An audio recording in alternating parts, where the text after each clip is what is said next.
வணக்கம் தோழமைகளே. கல்கி இயற்றிய பார்த்திபன் கனவு பாகம் 2 அத்தியாயம் 9.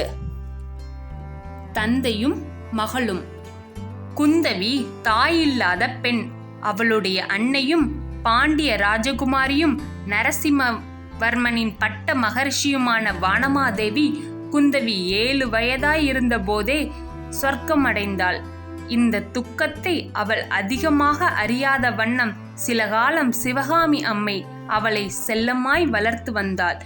இந்த சிவகாமி பிரசித்தி பெற்ற ஆயன சிற்பியின் மகள். நரசிம்மவர்மனால் வாதாபியிலிருந்து சிறை மீட்டு வரப்பட்டவள். பட்ட மகரிஷியின் மரணத்திற்கு பிறகு நரசிம்மவர்மர் சிவகாமியை மனம் புரிந்து கொள்வார் என்று சில காலம் பேச்சாயிருந்தது. ஆனால் அவ்விதம் நடக்கவில்லை. சில வருஷ காலத்துக்கெல்லாம் சிவகாமி தேவியும் சொர்க்கம் புகுந்து விட்டாள். பிறகு சக்கரவர்த்தியே குந்தவிக்கு தாயும் தகப்பனுமாயிருந்து அவளை வளர்க்க வேண்டியதாயிற்று. அந்த புறத்தில் குந்தவிக்கு பாட்டிமார்கள், மகேந்திரவர்மனுடைய பத்தினிகள் சிலர் இருந்தனர். ஆனால் அவர்களுக்கும் குந்தவிக்கும் அவ்வளவாக மனப்பொருத்தம் ஏற்படவில்லை. குந்தவி தாயாரை குறித்து தெற்கத்தியாள் என்று அவர்கள் குறை கூறுவதையும், சிவகாமி தேவியை பலவிதமாக நிந்தை செய்ததையும் குந்தவி குழந்தை பருவத்தில் கேட்டிருந்தாள். இதனாலேயே பாட்டிமார்களிடத்தில் அவளுக்கு பற்றுதல் உண்டாகவில்லை. குந்தவியின் நடை, உடை, பாவனைகளும் அவள் எதேச்சையாக செய்த காரியங்களும் அந்த பாட்டிமார்களுக்கு பிடிக்கவில்லை. நரசிம்மவர்மர் இந்த பொண்ணுக்கு ரொம்ப இடங்கொடுத்து வருகிறார் என்ற குறையும் அவர்களுக்கு உண்டு. இக்காரணங்களினால் குந்தவிக்கு தன் தந்தையிடமுள்ள இயற்கையான பாசம் பன்மடங்கு வளர்ந்திருந்தது. அப்பாவுடன் இருக்கும்போதுதான் அவளுக்கு குதூகலம். அவருடன் வார்த்தையாடுவதில்தான் அவளுக்கு உற்சாகம். அவருடன் சண்டை பிடிப்பதில்தான் அவளுக்கு ஆனந்தம். அவர் தன்னை உடன் அழைத்து போகாமல் ராஜரீக காரியங்களுக்காக வெளியூர்களுக்கு போயிருந்தால் அவளுக்கு ஒரு நாள் போவது ஒரு யுகம் போவது போல் இருக்கும். சக்கரவர்த்திக்கோ அவளுடைய பிராணனே குந்தவியாக உருக்கொண்டு வெளியில் நடமாடுகிறது என்று கருதும்படி இருந்தது. அவருடைய விசால இருதயமானது ஓரோனொரு காலத்தினால் பல ஆண்டு காலம் வறண்டு பசையற்று பாலைவனமாயிருந்தது. அப்படிப்பட்ட இருதயத்தில் குந்தவியின் காரணமாக மீண்டும் அன்பு தளிர்த்து ஆனந்தம் பொங்கத் தொடங்கியது. குந்தவியின் ஒவ்வொரு சொல்லும், செயலும், நோக்கும், சமிச்சைகளும் சக்கரவர்த்திக்கு புலகாகிதம் உண்டாக்கின. தந்தையின் வரவை எதிர்நோக்கி குந்தவி தேவி அரண்மனை உபகரியங்களின் நிலா மாடத்தில் உட்கார்ந்திருந்தாள். பௌர்ணமிக்கு பிறகு 3 நாள் ஆகியிருக்கலாம். கிழக்கு அடிவானத்தில் வரிசையாக உயர்ந்திருந்த பனை மரங்களுக்கு நடுவில் சிறிது குறைந்த சந்திரன் இரத்த சிவப்பு ஒளியுடன் உதயமாகிக் கொண்டிருந்தான். மற்ற நாட்களாயிருந்திருந்தால் அழகு மிகுந்த இந்த வான காட்சியின் வனப்பில் ஈடுபட்டு மெய் மறந்திருப்பாள். ஆனால் இன்று இரவு அவளுக்கு எதிலுமே மனம் செல்லவில்லை. வீதியில் குதிரை மீது வைத்து சங்கிலியால் பிணைத்து கொண்டு போகப்பட்ட ராஜகுமாரனுடைய ஞாபகமாகவே அவள் இருந்தாள். அவனை பற்றி விசாரிப்பதற்காகவே தந்தையின் வருகையை வழக்கத்தை விட அதிக ஆர்வத்துடன் எதிர்பார்த்து கொண்டிருந்தாள். கடைசியாக நரசிம்மவர்மனும் வந்து சேர்ந்தார். குந்தவி அவரை ஓடி வரவேற்று அவருடைய விசாலமான இரும்பு தோள்களை தன் இளங்கரங்களினால் கட்டிக்கொண்டு தொடங்கினாள். ஏனப்பா இன்றைக்கு இத்தனை நேரம் என்று கேட்டாள். என்றுமில்லாத அவளுடைய பரபரப்பையும் ஆர்வத்தையும் பார்த்து நரசிம்மவர்மர் ஆச்சரியப்பட்டு போனார். அப்படியொன்றும் நேரமாகிவிடவில்லை அம்மா. தினம் போலேதானே வந்திருக்கிறேன். ஏதாவது விசேஷம் உண்டா என்று கேட்டார். குந்தவி ஏதோ சொல்ல ஆரம்பித்தவள் சற்றென்று நிறுத்தி கொண்டாள். ஒரு விஷயம் இருக்கிறது அப்பா, ஆனால் இப்போது சொல்ல மாட்டேன். நீங்கள் முதலில் சொல்லுங்கள். சபையில் ஏதாவது விசேஷம் உண்டா என்று கேட்டாள். ஆமாம், உண்டு. இலங்கையில் இருந்து இன்றைக்கு செய்தி வந்தது. அங்கே நடந்த பெரும்போரில் நமது சைன்யங்கள் மகத்தான வெற்றி அடைந்தனவாம். இலங்கை மன்னன் சமாதானத்தை கோருகிறான். என்ன செய்யட்டும் என்று உன் தமையன் ஓலை அனுப்பியிருக்கிறான். ரொம்ப சந்தோஷம் அப்பா. அப்படியானால் அண்ணன் சீக்கிரம் திரும்பி வந்து விடுவானோ இல்லையோ? கொஞ்ச காலம் கழித்துதான் வருவான். மதுரையில் உன் மாமாவுக்கு கொஞ்ச நாளாக தேக சௌகரியமாய் இருக்கிறதாம். அங்கே போய் கொஞ்ச காலம் இருந்துவிட்டு வர சொல்லியிருக்கிறேன். நீயும் வேணுமானால் மதுரைக்கு போய் வருகிறாயா குழந்தாய்? உன் மாமா உன்னை பார்க்க வேண்டுமென்று எவ்வளவோ ஆசைப்படுகிறாராம். அதெல்லாம் முடியாது. நான் உங்களை விட்டு போக மாட்டேன். இருக்கட்டும். இன்னும் ஏதாவது விசேஷம் உண்டா அப்பா? உண்டு. சோழ நாட்டில் என்றதும் குந்தவியின் உடம்பில் படபடப்பு உண்டாயிற்று. இதை பார்த்த சக்கரவர்த்தி மிகவும் வியப்படைந்தவராய், என்ன குந்தவி, உனக்கு என்ன உடம்பு என்று கேட்டார். ஒன்றுமில்லை அப்பா. சோழ நாட்டில் என்ன விசேஷம் சொல்லுங்கள் என்றாள் குந்தவி. சோழ நாட்டில் காளி என்னும் ஊரில் ஓர் இளம்பிள்ளை தேவ சந்நியானம் பெற்று மகா ஞானியாய் விளங்குகிறாராம். சிவபெருமான் பேரில் தீந்தமிழ் பாடல்களை தேனிசையாய் பொழிகிறாராம். தீராத வியாதிகள் எல்லாம் அவர் கையினால் திருநீறு வாங்கியிட்டு கொண்டால் தீர்ந்து விடுகிறதாம். ஞான சம்பந்தர் என்று பெயராம். நன்றாயிருக்கிறது போங்கள். யமனுக்கு அப்படி ஒரு விரோதி கிளம்பியிருக்கிறாரா? அந்த பிள்ளை திருநீறு கொடுத்து வியாதிகள் எல்லாவற்றையும் தீர்த்து கொண்டு போனால் யமலோகம் அல்லவா சூனியமாய் போய்விடும். நீங்களும் தான் இப்போதெல்லாம் யுத்தம் செய்வதையே நிறுத்திவிட்டீர்கள் என்றாள் குந்தவி. எல்லாம் உன்னாலேதான். நீ என் கழுத்தை கட்டிக்கொண்டு விடமாட்டேன் என்றால் நான் யுத்தத்திற்கு போவது எப்படி? உன்னை வேறொருவன் கழுத்தில் கட்டிவிட்டால் அப்புறம் அவன்பாடு அதோ கதிதான். அது கிடக்கட்டும் அப்பா. இன்றைக்கு வேறு விசேஷம் ஒன்றுமில்லையா என்றாள் குந்தவி. ஆமாம், இன்னும் ஒரே ஒரு விசேஷம் இருக்கிறது.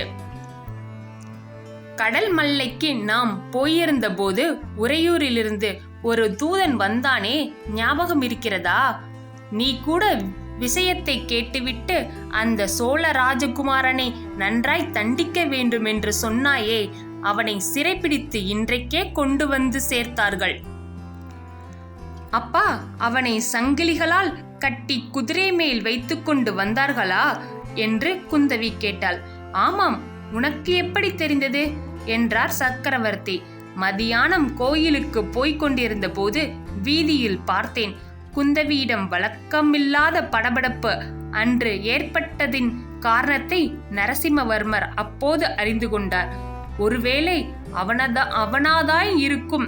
அது போகட்டும் குழந்தாய், நமது அப்பர் பெருமானின் பதிகம் ஒன்றை பாடு பார்க்கலாம் என்றார் சக்கரவர்த்தி. அப்பா, இந்த ராஜகுமாரனை ராத்திரி எங்கே வைத்திருப்பார்கள் என்று குந்தவி கேட்டாள். வேறு எங்கே வைத்திருப்பார்கள்? காராகிரகத்தில் வைத்திருப்பார்கள். ஐயோ, என்ன குழந்தாய், எதை கண்டு பயப்படுகிறாய் என்று நரசிம்மவர்மர் தூக்கி வாரி போட்டார் போல் எழுந்து நாலாபுரமும் பார்த்தார். குந்தவி அவரை கீழே அமர்த்தி, ஒன்றுமில்லை அப்பா, காராகிரகத்தில் இருந்து அந்த ராஜகுமாரன் தப்பித்து கொண்டு போய்விட்டால் என்ன செய்கிறது என்று பயந்தேன் என்றாள். இவ்வளவுதானே என்று சக்கரவர்த்தி புன்னகை செய்து, அந்த மாதிரியெல்லாம் பயப்படாதே. பல்லவ ராஜ அதிகாரம் இன்னும் அவ்வளவு கேவலமாய் போய்விடவில்லை. விக்கிரமன் தப்ப முயன்றாள். ஆனால் அந்த க்ஷணமே பல்லவ வீரர்களின் 12 ஈட்டி முனைகள் அவன் மீது ஏக காலத்தில் பாய்ந்துவிடும் என்று சொன்னார். இந்த கடூரமான வார்த்தையை கேட்டு குந்தவியின் உடம்பு இன்னும் அதிகமாக பதறிற்று. அப்பா, நான் ஒன்று சொல்கிறேன், கேட்கிறீர்களா என்றாள் குந்தவி. நான் கேட்காவிட்டால் நீ என்ன விடத்தான் போகிறாயா என்றார் சக்கரவர்த்தி. இந்த ராஜகுமாரனுடைய முகத்தை பார்த்தால் அப்படியொன்றும் பொல்லாதவனாக தோன்றவில்லை அப்பா. யாரோ துஷ்ட மனிதர்கள் அவனுக்கு துர்போதனை செய்து இப்படி அவனை உங்களுக்கு விரோதமாய் கிளப்பி விட்டிருக்க வேண்டும். நீ சொல்வது ரொம்ப வாஸ்தவம். நான் கூட அவ்வாறுதான் கேள்விப்பட்டேன். யாரோ ஒரு சிவனடியார் அடிக்கடி இந்த விக்கிரமனையும் அவனுடைய தாயாரையும் போய் பார்ப்பதுண்டாம். அந்த வேஷத்தாரிதான் விக்கிரமனை இப்படி கெடுத்திருக்க வேண்டுமென்று தகவல் கிடைத்திருக்கிறது. பார்த்தீர்களா, நான் எண்ணியது சரியாய் போயிற்றே. உறையூரில் என்னத்தான் நடந்ததாம்? பெரிய சண்டை நடந்ததோ? ரொம்ப பேர் செத்து போனார்களோ? பெரிய சண்டையும் இல்லை, சின்ன சண்டையும் இல்லை. இந்த அசட்டு பிள்ளை ஏமாந்து அகப்பட்டு கொண்டதுதான் லாபம். மாரப்ப பூபதி என்று இவனுக்கு ஒரு சித்தப்பன் இருக்கிறான். அவன் பெரிய படைகளை திரட்டி கொண்டு வருகிறேன் என்றும் இந்த பிள்ளையிடம் ஆசை காட்டியிருக்கிறான். அவன் அன்றைக்கு கிட்டவே வரவில்லை. அதோடு நமது தளபதி அச்சுதவர்மரிடம் சமாசாரத்தையும் தெரியப்படுத்திவிட்டான். அன்று பல்லவ வீரர்கள் ஆயத்தமாய் இருந்தார்கள். வெளியூர்களிலிருந்து வந்த சில ஜனங்கள் ஊருக்கு வெளியிலே வளைத்து கொண்டு விரட்டி விட்டார்கள். விக்கிரமனோடு கடைசியில் சேர்ந்தவர்கள் ஒரு கிழக்கொள்ளனும் ஒரு படகோட்டியும் இன்னும் 4-5 பேருந்தான். கிழவன் அங்கேயே செத்து விழுந்து விட்டான். மற்றவர்களையெல்லாம் சிறைப்படுத்தி விக்கிரமனை மட்டும் என் கட்டளைப்படி இங்கே அனுப்பினார்கள். ஐயோ பாவம் என்றாள் குந்தவி. எதற்காக பரிதாபப்படுகிறாய் அம்மா? இந்த துரோகம் ஜெயிக்கவில்லையே என்று பரிதாபப்படுகிறாயா? இல்லை இல்லை, இந்த ராஜகுமாரன் இப்படி ஏமாந்து போய்விட்டானே என்றுதான். ஆமாம் அப்பா, இந்த மாதிரி நடக்கப் போகிறதென்று உங்களுக்கு முன்னாலேயே தெரிந்திருக்கிறது. அது எப்படி? என்னிடம்தான் மந்திர சக்தி இருக்கிறதென்று உனக்கு தெரியுமே. ஆமாம், அப்பர் பெருமானின் பதிகப் பாடலை பாடப்போகிறாயா இல்லையா என்று மீண்டும் சக்கரவர்த்தி கேட்டு பேச்சை மாற்ற முயன்றார். அப்பா, எனக்கு ஒன்று தோன்றுகிறது. இந்த தடவை மட்டும் அந்த ராஜகுமாரனை நீங்கள் மன்னித்து விட்டால். என்ன சொன்னாய் குந்தவி? பெண் புத்தி என்பது கடைசியில் சரியாய் போய்விட்டதே. அன்றைக்கு அவனை கடுமையாக தண்டிக்க வேண்டும் என்றாயே. அதனால்தான் பெண்களுக்கு ராஜ்ய உரிமை கிடைக்காதென்று பெரியவர்கள் வைத்திருக்கிறார்கள். சுத்த பிசகு. பெண்களுக்கு ராஜ உரிமை இருந்தால் உலகத்தில் சண்டையே இராது.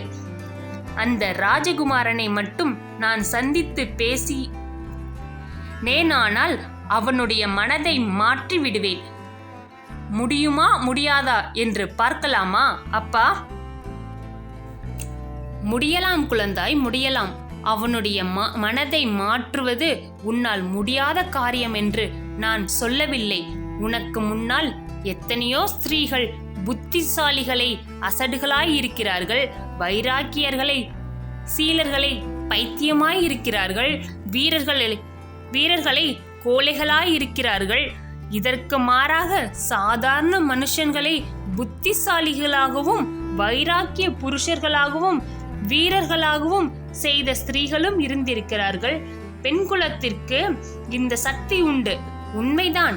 நீ நினைத்தாயானால் விக்கிரமனை சுதந்திரம் என்ற பேச்சையே மறந்து விடும்படி செய்துவிடலாம்.